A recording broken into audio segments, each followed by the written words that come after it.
नहमदुहु व नुसल्ली अला रसूलिहिल करीम अऊज़ु बिल्लाहि मिनश शैतानिर रजीम बिस्मिल्लाहिर रहमानिर रहीम रब्बि इश्रह ली सदरी वयस्सिर ली अमरी वहलुल उक़दतम मिन लिसानी यफ़क़हू क़ौली।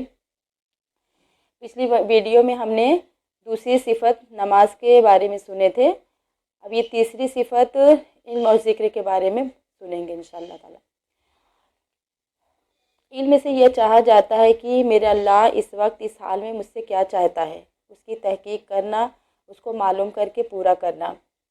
दौरे सहाबा में एक इल्म था जो पूरी उम्मत को 100% अल्लाह के हुक्मों पर खड़ा किए हुए था। वो फ़ज़ाइल वाला इल्म था। जब से फ़ज़ाइल वाला इल्म उम्मत से निकला तब से 100% उम्मत से नमाज जैसा अहम फरीज़ा भी बाकी न रहा। अब फिर से मेहनत करके उस फ़ज़ाइल वाले इल्म को ज़िंदा करना है। इल्म दो तरह का है, फ़ज़ाइल वाला इल्म और मसाइल वाला इल्म। फ़ज़ाइल वाले इल्म से अमल का शौक़ पैदा होता है और मसाइल वाले इल्म से अमाल सही होंगे।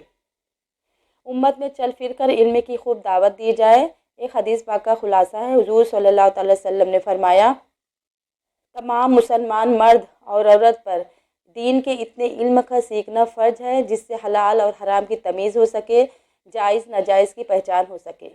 एक और हदीस पाक का खुलासा है, हुज़ूर सल्लल्लाहु अलैहि वसल्लम ने इरशाद फरमाया, जो बंदा इल्म दीन सीखने के लिए अपने घर से निकलता है तो फरिश्ते खुशनुदी के वास्ते उसके पैरों के नीचे अपने परों को बिछा देते हैं।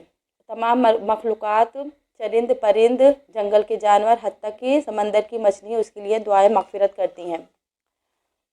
एक हदीस पाक का खुलासा है, हुज़ूर सल्लल्लाहु अलैहि वसल्लम ने इरशाद फरमाया, इल्म अमल का इमाम है, अमल उसके ताबे है। और इल्म की वजह से बंदा उम्मत के बेहतरीन अफराद तक पहुँच जाता है।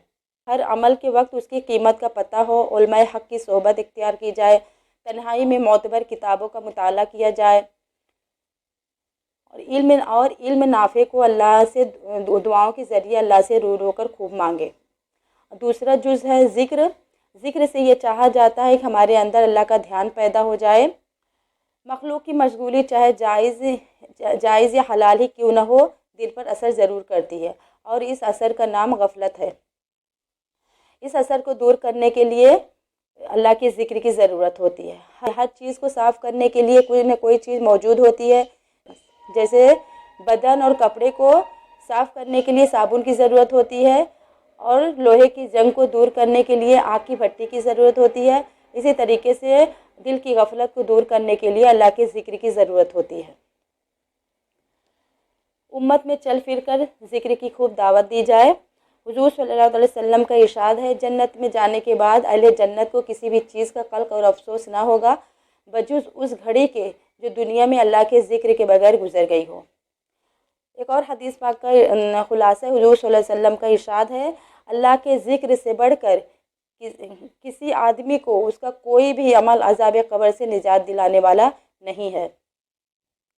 एक सहाबी ने अर्ज़ किया, या रसूलुल्लाह सल्लल्लाहु अलैहि वसल्लम, अहकाम तो शरीयत के बहुत हैं जिस पे अमल करना ज़रूरी है, लेकिन आप मुझे कोई ऐसा अमल बता दीजिए जिसको मैं अपना मामूल बना लूँ। आप सल्लल्लाहु अलैहि वसल्लम ने इरशाद फरमाया कि अपनी ज़बान को अल्लाह के ज़िक्र से हर वक्त तर रखो। सुबह शाम की तस्बीहात की पाबंदी करनी है, कुरान शरीफ की तिलावत की जाए और मसनून दुआओं का एहतिमाम किया जाए। ज़िक्र की हकीकत को अल्लाह से रो रो कर खूब मांगा जाए।